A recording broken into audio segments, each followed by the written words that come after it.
اعوذ باللہ من الشیطان الرجیم بسم اللہ الرحمن الرحیم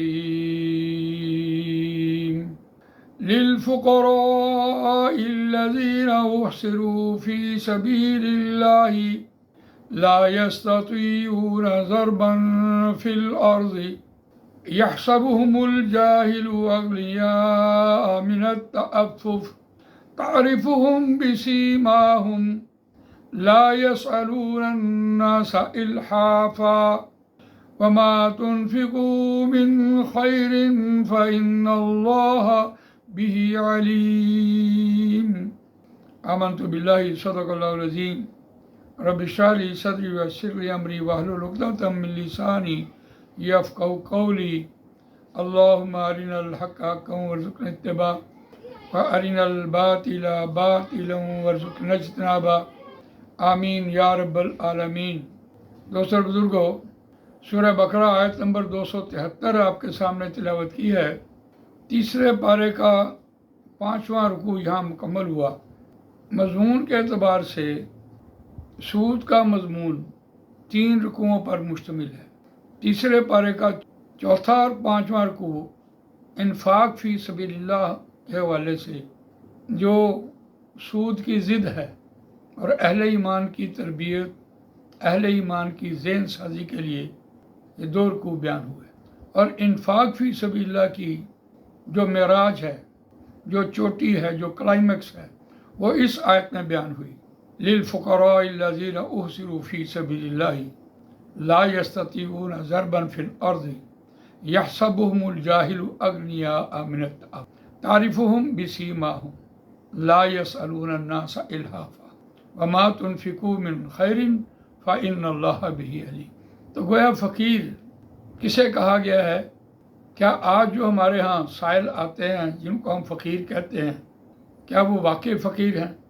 قرآن مجید نے جن لوگوں کے بارے میں فقیر کا لفظ استعمال کیا وہ لوگ جو اللہ کے دین کو غالب کرنے کے لیے اور علم حاصل کرنے کے لیے گھر سے نکل کھڑے ہوں، دنیا کی سہولتیں، دنیا کے عیش و آرام وہ ان سے محروم ہوں، اور پھر وہ جا کر بیٹھ جائیں علم حاصل کرنے کے حوالے سے، تو پھر دنیا میں سیر نہیں کر سکتے، گھوم پھر نہیں سکتے۔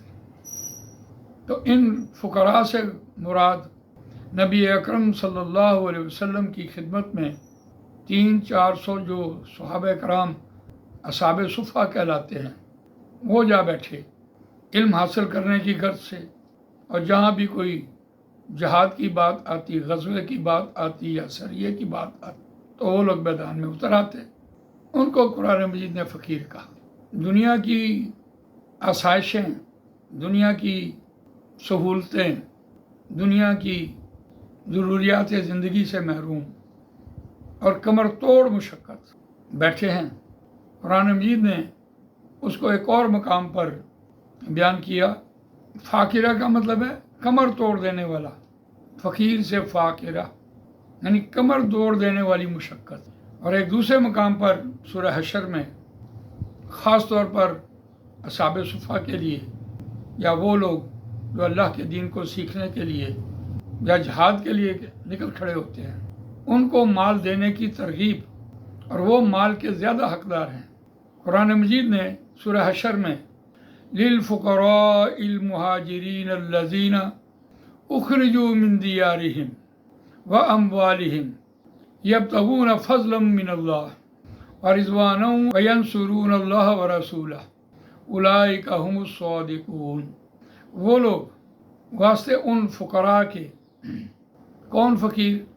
للفقراء المہاجرین، جو ہجرت کرنے والے۔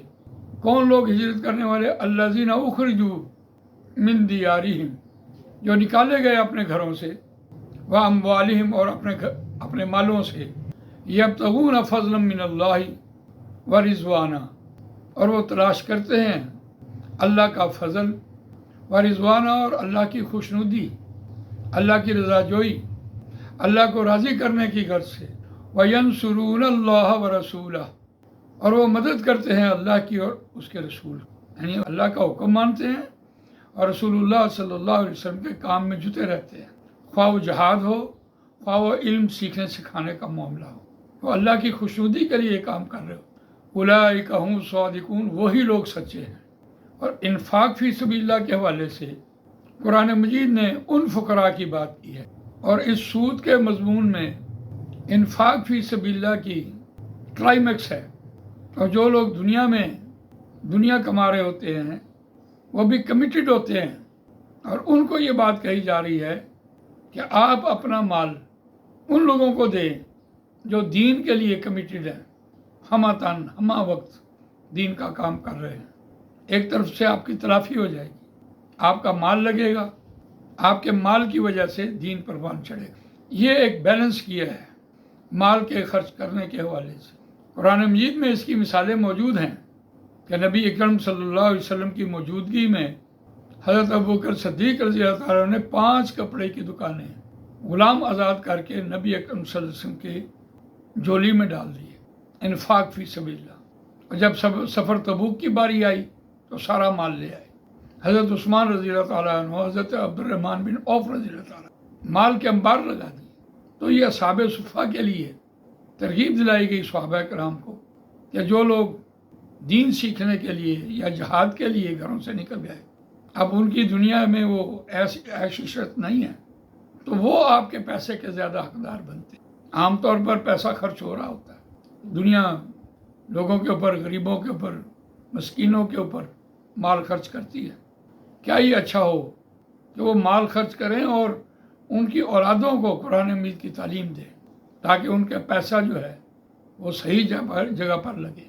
آیت کا روان ترجمہ سنتے ہیں، للفقراء الذین اوسروا فی سبیل، واسطے ان فقراء کے جو گھیرے گئے اللہ کی راہ میں، اللہ کے دین کو غالب کرنے کے لیے نکلے اور دشمن کے قابو آ گئے، یہ مراد بھی ہو سکتی ہے، یا انہوں نے ہجرت کی اور اللہ کے دین کو سیکھنے کے لیے جا بیٹھے۔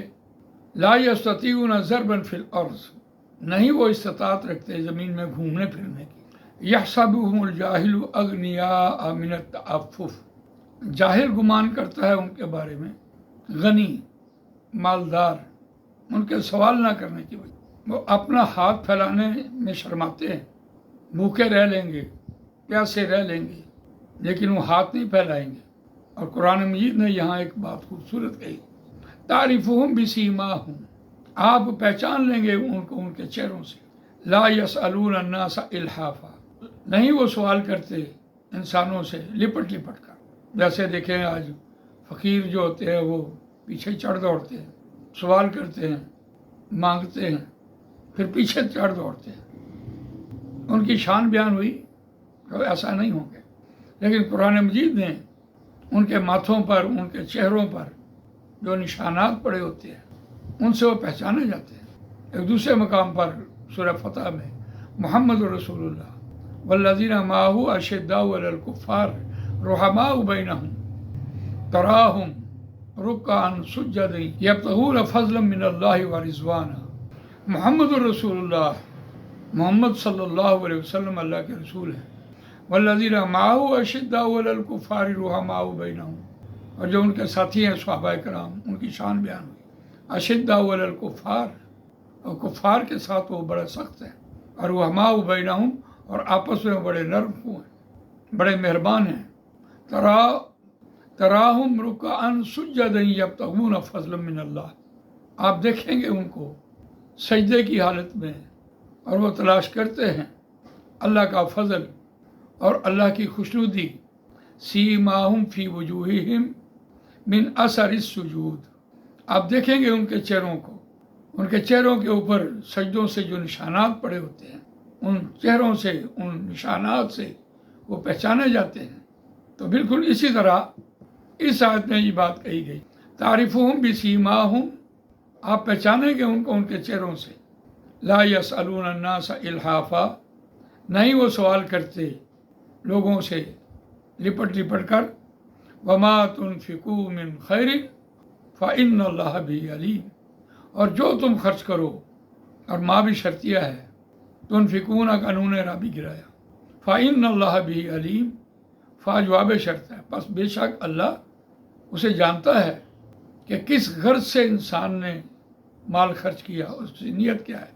اور واقعتاً اگر اس کی نیت یہ ہے کہ اللہ کا دین غالب ہو جائے تو پھر ایسے لوگوں کو ڈھونڈ ڈھونڈ کر جو لوگ اللہ کے دین کے لیے کام کر رہے ہوں اور ان سے پھر ان کی اسٹریٹجی، ان کی تدبیر، ان کا طریقہ کہ وہ کتنا قرآن و سنت کے اوپر چلتے ہیں، پھر ان پر مال خرچ کرے. اور پھر یہاں یہی بات کہی جا رہی ہے کہ اللہ تعالیٰ جانتا ہے کہ اس نے اپنے مال کو کیسے دیا ہے، کس لیے دیا ہے، اور اس کا اجر پھر اللہ کے ہاں محفوظ ہے. جزاک اللہ خیر. اللہ تعالیٰ مجھے آپ کو قرآن مجید پڑھنے، سمجھنے، اس پر عمل کرنے، اس کو دوسروں تک پہنچانے کی توفیق عطا فرمائے. سبحانک اللہم و بحمدک، نشہد ان لا الہ الا انت، نستغفرک و نتوب الیک.